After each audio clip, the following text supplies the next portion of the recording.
아빠가 오늘은 어떤 사건 기록을 좀 보여줬지? 약간 나무에 관련된. 나무의 주인이 누구냐? 이런 거에 관한 소송이 있었어. 3년 전에. 사실관계보다는 좀 법리적인 싸움을 했던 사건이야. 아빠가 얘기를 해주기 전에 질문을 한번 해볼게. 세연이 소유권 이런 게 뭔지 알아? 가지고 있는 거? 그럼 점유는 뭐라고 생각해? 점유라고 들어봤어? 점유 많이 들어봤지. 점유율 할 때. 그렇지. 점유는 뭔 거 같아? 소유는 자신이 가지고 있는 거라고 하면 점유는 약간 독점하고 있는 느낌이 들어갔어가지고. 소유는 약간 권리의 개념이라고 보면 돼. 내가 주인이냐 아니냐. 근데 점유는 사실상의 지배야. 사실상 내가 어떤 물건을 지배하고 있는 상태를 말하는 거야. 그래서 아빠가 이 펜들의 주인이지. 소유자잖아.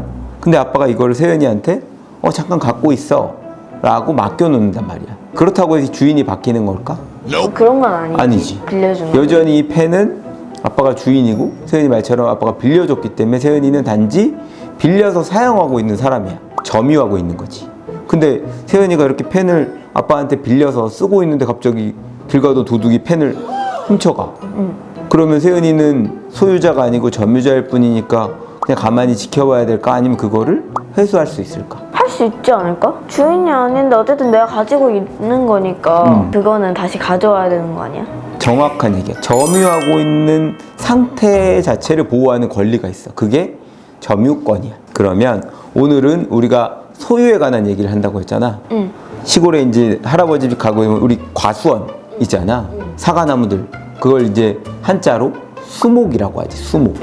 수목의 소유권은 어떻게 되는지 알고 있어? 누가 주인인지. 땅 주인이 수목도 갖게 되는 거 아니야? 정확해. 이거 본 건가? 아니 다는 못 봤거든. 나 아빠가 쓴 것만 봤어. 법률상으로 수목은 토지의 정착물이야. 그래서 건물은 토지의 정착물이 아니기 때문에 별도의 물건인데 이런 나무들이 서 있잖아. 그럼 이거는 원칙적으로는 땅 주인이 이 수목의 주인이 되는 거야. 그런데 비교해야 될 게 있어. 나무가 아니라 뭐 벼를 심고 뭐 배추를 심고 이런 경작하는 농산물 있지. 이거는 땅 주인이 소유자가 될까 아니면 이걸 심은 사람이 될까? 심는 사람이 될 것 같은데. 나무와 경작물의 차이는 뭔데 왜 두 경우는 다르다고 생각해? 나무는 뭐 음식을 생산해내는 것도 아니고 그렇다고 막 직접 막 추수해야 되는 것도 아닌데 그래서 개인의 노력이 안 들어가도 되는 게 나무인 것 같은데 쌀은 어느 정도 개인의 노력이 필요하니까 약간 다른 것 같아. 아주 정확한 얘기야. 법에는 이 경작물이 누구 소유다 이런 걸 정해놓진 않았어. 법에서 정해놓지 않은 그런 빈틈을 해석하는 것이 판례야. 오늘 너무 오래 돌아왔는데 오늘 사건은 아빠의 을에 있는 땅의 주인이셨어. 근데 회사 동료 A씨한테 땅을 빌려준 거야. 땅에서 자기가 좀 나무를 심어도 되겠느냐. 아니 뭐 심어라. 그 대신에 내가 나중에 이 땅 돌려달라고 할 때는 그때는 나무를 좀 옮겨 심어야 될 거다. 그런데 당연하죠. 이렇게 해서 땅을 빌려준 거야. 나무를 뭘 심었냐면 모감주 나무, 왕번나무, 소나무, 대추나무, 매화나무, 은행나무 이런 나무들을 심었대. 되게 생소한 것들도 많이 심었네. 그래서 이것들을 심었는데 갑자기 이제 시간이 지나서 이 땅이 이제 개발이 돼가지고 보상을 받을 때가 됐는데 보상을 받을 때 땅도 보상을 받지만 나무나 지작물에 대해서도 보상을 해주거든. 그랬더니 이게 갑자기 이제 누구의 소유로 볼 것이냐가 법적으로 분쟁이 된 거야. 근데 알고 봤더니 우리는 후배인 A한테 빌려준 거잖아. 근데 A라는 아저씨가 땅 주인한테 허락도 받지 않고 자기 아는 지인 B가 운영하는 회사에다가 그 땅을 또 빌려준 거야. 네? 자기가 소유권자가 아닌데? 그냥 빌려준 거야. 무단으로. 그 회사는 조경회사였거든. 엄청 많은 나무를 이렇게 심은 거야. 그래가지고 보상을 받으니까 자기네들이 심었으니까 이거에 따른 보상은 다 자기 거다 이렇게 얘기가 된 거지. 이 아저씨도 우리 의뢰인도 내 땅이긴 하지만 거기에 따른 보상은 협의하자 잘 해결하자 이랬더니 아니요 우리는 한 푼도 양보 못해요. 다 우리 거예요 이렇게 얘기한 거야. 그래서 협상이 결렬되니까 소송을 제기했어. 그랬더니 법원에서 화해 공고 결정을 내렸어. 그래서 이거 너무 억울합니다. 그래서 아빠가 보기에도 수목의 소유권은 토지 소유자란 말이야. 물론 권한에 의해서 식재한 사람, 그 사람은 이 수목의 소유권자가 되는 게 맞아. 근데 B는 허락을 전혀 받지 않았단 말이야. 그렇기 때문에 이 경우는 토지의 부합물로서 토지 소유자가 소유권을 갖는 게 맞다라는 법률상 주장이 타당해 보인다, 이렇게 된 거지. 그래갖고 이제 법률상 공부를 하게 됐어. 상대방도 변호사님이 있었거든. 이거는 민법 공부할 때 기본으로 배우는 거기 때문에 수목은 토지의 정착물로서 토지 소유자에게 소유권이 간다라는 걸 알고 있었을 거야. 그랬더니 이걸 깨기 위한 어떤 법리를 만들었다고 봤어?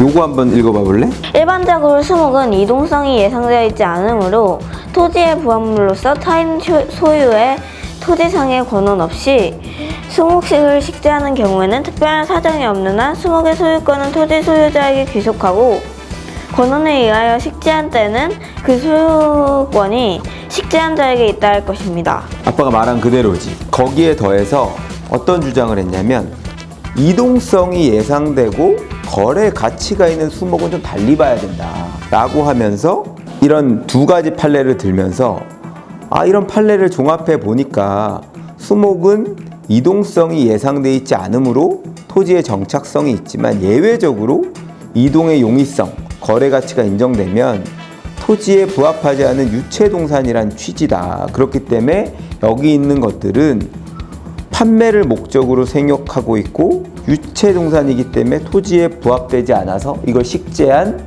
원고들한테 소유권이 있다. 이 원고 측에서 입증해야 될 거는 이거는 토지에 부합되지 않는 거다 라는 주장을 입증해야 되고, 그거는 아까 말한 것처럼 대법원 판례를 든 거야.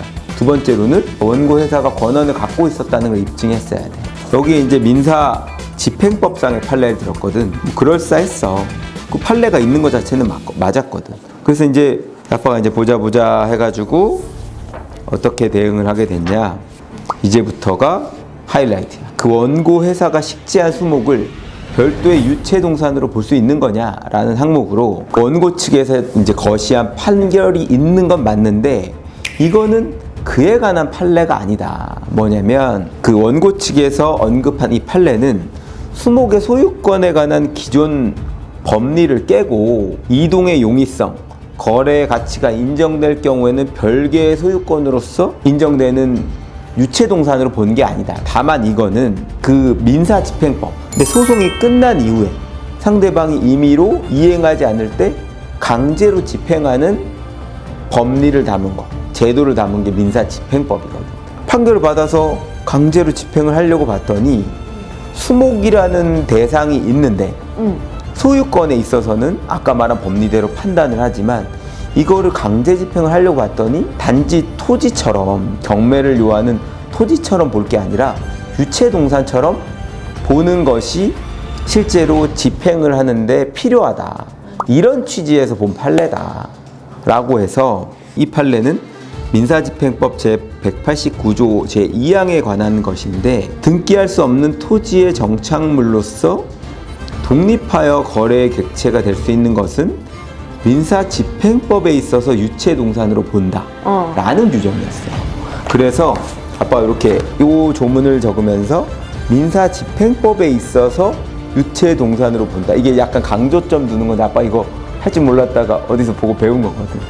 그래서 이 얘기는 소유권으로서 유체동산으로 별개의 소유권으로 보는 게 아니라 강제집행의 대상으로서 유체동산으로 봐서 집행할 수 있다, 이런 취지에서 만든 판례다 라고 주장했어. 그러면서 이제 이거는 소유권의 귀속이 아닌 강제집행의 대상으로서 유체동산으로 볼 수 있는 범위를 별도로 정한 것이라고 봐야 마땅하다. 그 판례에 대한 제대로 된 평가는 이런 것이다 라고 아빠가 되게 좀 그런 게 아니야, 고수로서 이제 하수에게 한 수 지도하는 것처럼 좀 썼지.